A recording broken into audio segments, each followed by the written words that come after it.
अस्सलाम वालेकुम, my name is doctor Ayesha Zubair और मैं हूँ आपकी डेंटिस्ट। आज अपनी इस इन्फॉर्मेटिव वीडियो में हम डायबिटिक मतलब शुगर पेशेंट और उसमें दांत निकालने के बारे में बात करेंगे। बहुत से लोगों का ख्याल ये होता है कि शुगर पेशेंट में हम दांत नहीं निकाल सकते क्योंकि उनकी वुंड की हीलिंग नहीं होती या बहुत स्लो होती है, जिसकी वजह से उनकी ब्लीडिंग स्टॉप नहीं होती तो हम दांत नहीं निकाल सकते। हालांकि ऐसा नहीं है, हम कुछ प्रोटोकॉल्स को फॉलो करते हुए बिल्कुल उनके दांत निकाल सकते हैं।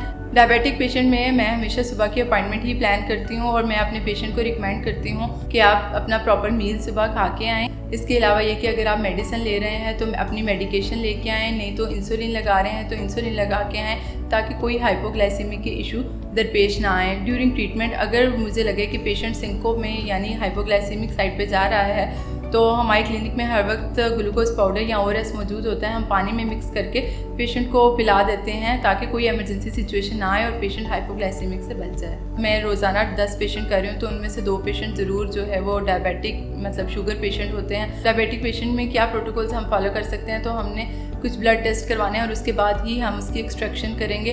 जैसे कि हम ब्लड शुगर लेवल्स में उसमें fasting blood sugar level, random blood sugar level और HbA1c की वैल्यू अगर 5 से 7 की रेंज में है और फास्टिंग 150 या 160 तक भी है तो हम टूथ एक्सट्रैक्शन को प्लान कर सकते हैं। लेकिन कुछ पेशेंट ऐसे होते हैं जिनमें अनकंट्रोल्ड डायबिटिक पेशेंट 200 प्लस जो है वो वैल्यू होती है, तो ऐसे पेशेंट में हम एक्सट्रैक्शन बिल्कुल नहीं करेंगे। अपने डायबिटिक पेशेंट में डायबिटीज़ के अलावा और भी हेल्थ इश्यूज़ के बारे में पूछना है। जैसे आपको हार्ट का प्रॉब्लम तो नहीं है, जैसे आपको थायराइड का इशू तो नहीं है। अगर वो हार्ट प्रॉब्लम पेशेंट है तो एस्प्रिन ले रहा होगा तो एक्सट्रैक्शन से पहले एस्प्रिन स्टॉप करनी है और उसके बाद ही एक्सट्रैक्शन करनी है। टूथ एक्सट्रैक्शन के रिलेटेड एक और बहुत ही इंपॉर्टेंट बात यह है कि डायबिटिक पेशेंट के फिजिशियन से कॉन्सेंट लेना है, बताना है कि हम एक्सट्रैक्शन करेंगे, क्योंकि अगर डायबिटीज़ कंट्रोल्ड है तो हम एक्सट्रैक्शन करते हैं, लेकिन अगर अनकंट्रोल्ड है तो हम एक्सट्रैक्शन नहीं करते या फिजिशियन के मुताबिक ही चलते हैं। तो कंसेंट लेना बहुत ज़रूरी चीज़ है। मेरे अकॉर्डिंग बेस्ट प्रैक्टिस ये है कि डायबिटिक पेशेंट में हमेशा